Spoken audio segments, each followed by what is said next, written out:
अब ये जो इतने रोग होते हैं, ये हर 100 बच्चे में एक बच्चे को होने की संभावना होती है, और इस वजह से देखा जाए तो हर साल 1.5 से 2 लाख बच्चे जन्म होते हैं जिनको ऐसा हार्ट रोग होता है।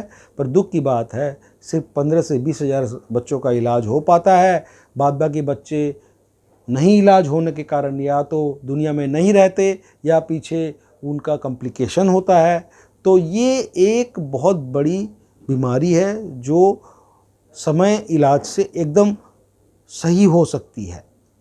अब बहुत पेरेंट, मम्मी पापा ये पूछते हैं कि किस वजह से ये हार्ट का रोग हो रहा है, तो हमें नहीं मालूम। ये सोचा जाता है कि ये हार्ट की रोग बहुत सारे कारणों को एक साथ मिला के शायद होती है। उसमें जीन रिलेटेड रोग, या इतना प्रदूषण है, प्रदूषण के लिए, या पीछे गर्भावस्था में कोई सही दवा नहीं खाने के वजह से या इन्फेक्शन के वजह से हो सकता है। बहुत सारी चीज़ हो सकती है, उसका परहेज रखना है। पर उससे ज़्यादा ज़रूरी है कि उसका सही समय, माँ के गर्भ के समय ही उसका अगर हम लोग ठीक कर सके कि अगर कोई रोग है तो उसके लिए चौथे या 5वें महीने में, माँ के पेट में जब बच्चा है, तो हम लोग फीटल इकोकार्डियोग्राफी कर सकते हैं कि माँ के पेट में ही बच्चे का हार्ट देख लिया जाए, और अगर कोई मेजर बड़ा रोग रहे उसका हम लोग गाइड कर दें किस तरह से उसका इलाज कर सकते हैं। अगर ज़्यादा बड़ा रोग रहे तो हम लोग बोलते हैं कि उसको ऐसी हॉस्पिटल में डिलीवर करवाना चाहिए कि जहाँ पर सारी सुविधाएं रहे। जन्मने के बाद पहले डिटेक्शन होना एक सबको मुनासिब न होता। अगर जन्मने के बाद किसी को लगे कि मेरे बच्चे को हार्ट का रोग है, तो उनके क्या क्या लक्षण हो सकते हैं वो देखा गया है कि अगर बच्चे को बड़ा कोई हार्ट रोग रहे, बच्चा ठीक से दूध नहीं पी पाता, दूध पीते पीते उसका सांस फूलता है या पीछे पसीना आता है, बच्चा का वज़न एकदम नहीं बढ़ता, बार बार ठंड लगने के कारण वो भर्ती होता है, और बच्चे को अगर बड़ी बीमारी हो तो अच्छा खून और गंदा खून मिलने की वजह से बच्चा नीला पड़ सकता है, रोते रोते ज़्यादा नीला हो जाता है। तो ये सब चीज़ अगर रहे तो हार्ट रोग के बड़े लक्षण माने जाते हैं।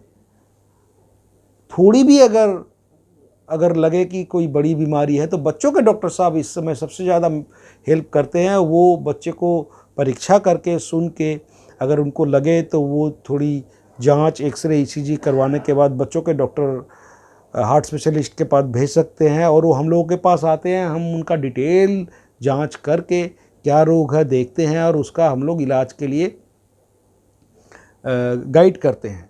अब 80% तक ये हार्ट की बीमारी सिंपल हार्ट छेद या वाल्व की दिक्कत होती है, जिसके लिए मेजर ऑपरेशन की ज़रूरत नहीं पड़ती। सर्जिकल या पीछे अब तो बिना सर्जरी का भी आ गया है कि हम लोग हार्ट के भीतर के छेद को पाँव से जाके एक छतरी की तरह डिवाइस डाल के बंद कर सकते हैं, या पीछे पाँव से जाके बैलून दे के वाल्व को खोल सकते हैं। 2 से 3 दिन का बच्चे का अस्पताल में रहना होता है और बच्चा सुस्त हो जाता है। कॉम्प्लेक्स हार्ट डिजीज़ का भी अच्छा इलाज आ गया है, और हमारे सर्जन जो हैं उनका अच्छा इलाज करके अधिकांश बच्चे स्वस्थ हो जाते हैं। सबसे ज़रूरी है समय में इसका इलाज होना। अगर समय में नहीं होता है तो फेफड़े की प्रेशर ज़्यादा होने के कारण फेफड़ा डैमेज हो सकता है, या पीछे इतनी जटिल हार्ट रोग रहने के कारण बहुत कॉम्प्लिकेशन हो सकती है, जिसके लिए बच्चा बढ़ता नहीं, न्यूरोलॉजिकल प्रॉब्लम हो जाता है, और वो सर्जरी के लायक नहीं रहता। तो सबसे इम्पॉर्टेंट चीज़ है सही समय बच्चे का रोग का डिटेक्शन और उसका इलाज।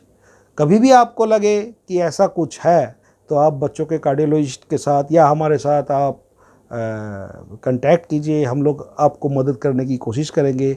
हर बच्चे को स्वस्थ हार्ट मिले, यही हमारी आशा रहे। धन्यवाद।